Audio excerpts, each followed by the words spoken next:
There is a corner of Whatnot that a lot of buyers never think to click, and that is exactly why I want you looking there. I am talking about the storage unit and estate sale side of Whatnot, the place where the inventory is not one clean little category. It is the great big junk drawer of the internet, except the drawer might have Pokemon cards, old coins, vintage denim, sealed new old stock, brass decor, records, camera gear, toys, tools, Christmas boxes, costume jewelry, postcards, fishing lures, perfume, sewing supplies, and one remote control that no living person can identify but somehow everybody has owned. That is the magic of storage unit shopping. People usually search Whatnot by what they already know they want. Card people click cards. Coin people click coins. Vintage clothing people click vintage clothing. Home decor people click home decor. But storage unit shows are where all those categories can sneak in wearing a fake mustache. So, if you only shop your normal aisle, you might miss the mixed show where your next favorite find is sitting in a box next to a brass duck, a curling iron, and somebody's, "I swear I was going to use this craft supplies." Now, important warning before anybody hears storage unit and starts bidding like pirate treasure is under the towels. This is not guaranteed profit. This is not bid first, research later. That is how a $1 win becomes an $11.47 life lesson. This is a treasure hunt. Bring a calculator. First, get your Whatnot account ready before you shop. Add your shipping address, confirm your payment method. Make sure your account is ready to bid, and if a show requires verified buyers, handle that before the show starts. You do not want to be typing a card number while a coin lot disappears in 7 seconds and somebody named CardDad77 just took your deal.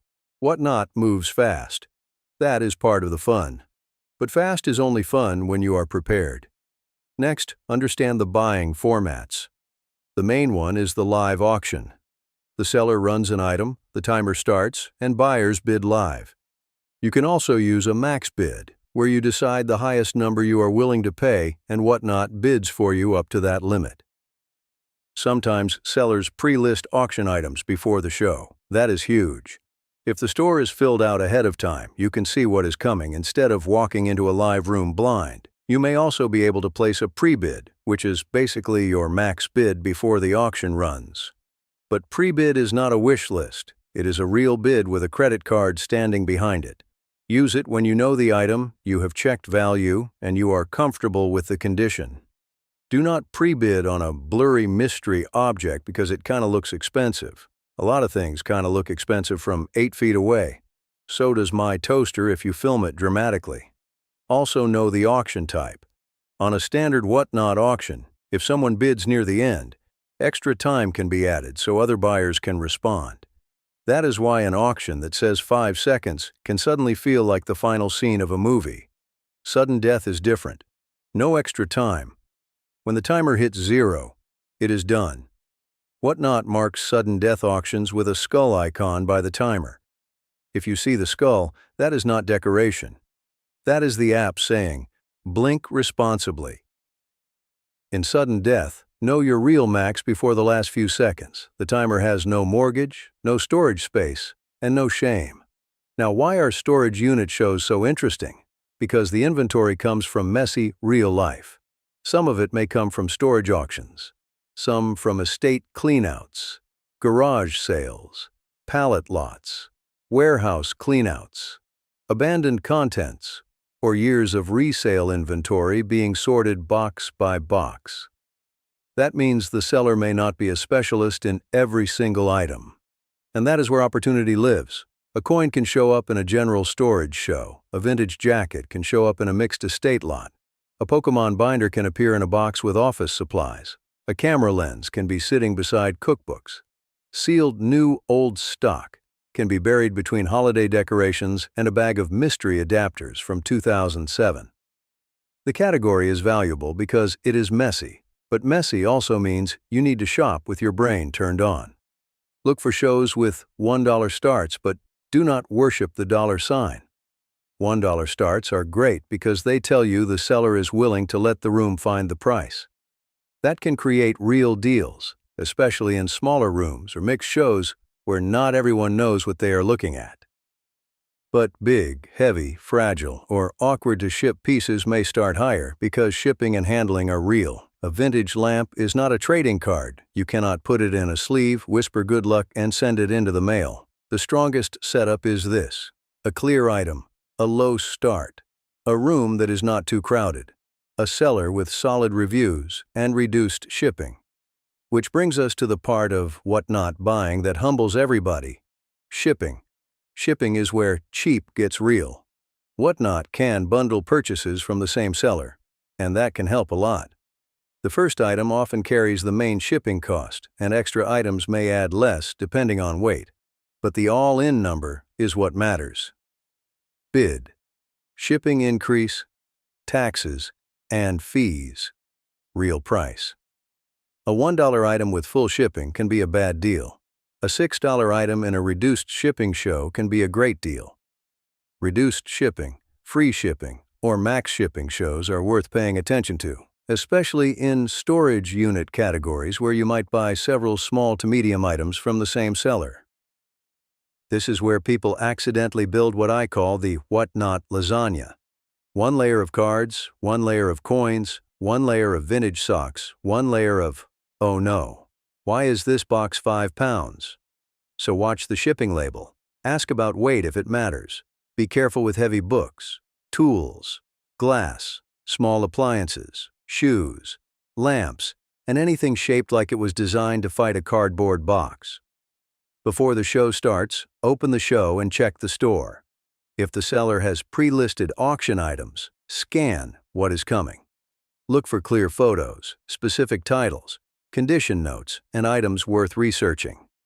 If everything is vague, random, or created live, that does not mean it is bad, but it does mean you have less time to think. Also, check the seller.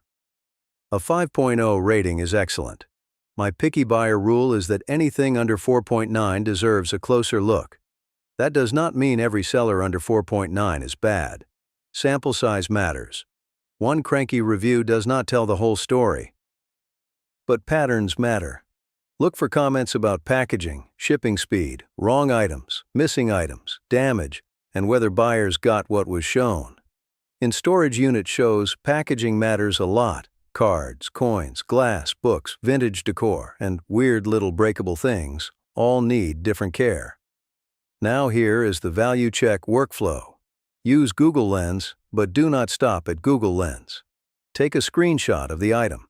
Crop it tight. Run it through Lens. You are looking for clues: brand, model, pattern, date, title, version, similar items, maybe the right keywords to search. Then go look for sold prices. Sold prices, not active listing prices. Active listings are hopes and dreams. Sold listings are receipts. Somebody can list a mug for $90 with confidence, a ring light, and a beautiful imagination. That does not mean anyone paid $90 for the mug. For sold comps, eBay sold and completed listings are often a good starting point. Compare the actual details: condition, size, brand, year, version, material, completeness, and whether shipping was included. Tiny details can change value fast. With Pokemon and trading cards, condition, set, rarity, language, edition, grading, and authenticity matter. With coins, look at date, mint mark, metal content, grade, cleaned or damaged surfaces, and counterfeit risk. With vintage clothing, measurements matter. Tag size is not enough. With glass and decor, check maker marks, chips, cracks, size, and whether you trust the shipping. And with electronics, untested should usually mean assume it does not work unless the price makes sense anyway. Ask better live questions. Can you show the back? Can you show the bottom? Any chips, cracks, stains, odors, or missing pieces? Can you show the tag? Can you show the card corners? Can you show the coin date or mint mark? Is this the exact lot on screen?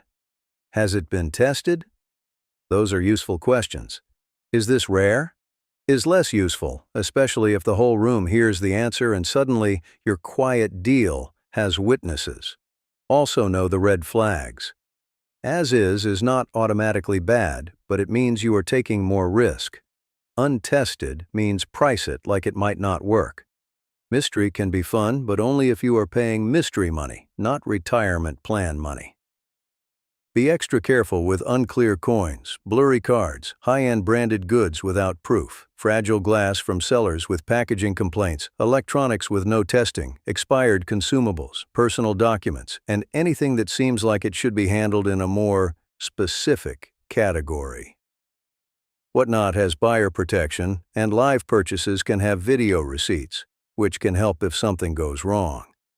But buyer protection is not buyer's remorse insurance. The best protection is still doing the homework before your thumb starts acting brave.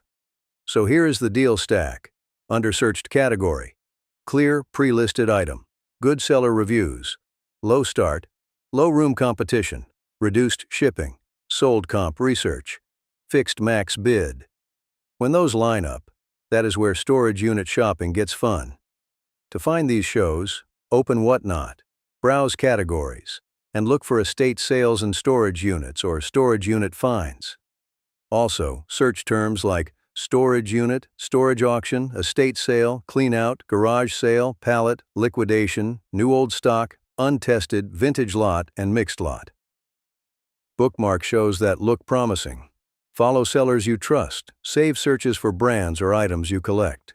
Teach the app that you are not only here for the obvious aisle, you are here for the weird aisle. And the weird aisle is where the fun is, because 1 minute you are watching someone pull out a box of cookbooks, and the next minute there are old postcards, a silver coin, a vintage hat, a sealed toy, a camera lens, and a brass animal staring into your soul. That is why I love this category. It is not neat. It is not predictable. It is not always a deal.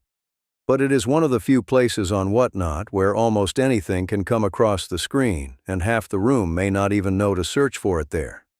So, shop smart. Set your account up first. Check the show store, watch the shipping, read reviews, know standard versus sudden death. Use Google Lens for clues, use sold comps for reality, ask better questions, set your max before the timer starts yelling at you. And if you are new to Whatnot, our referral link is on screen for the current $15 new buyer credit, whatnot.com/invite/rag and rust.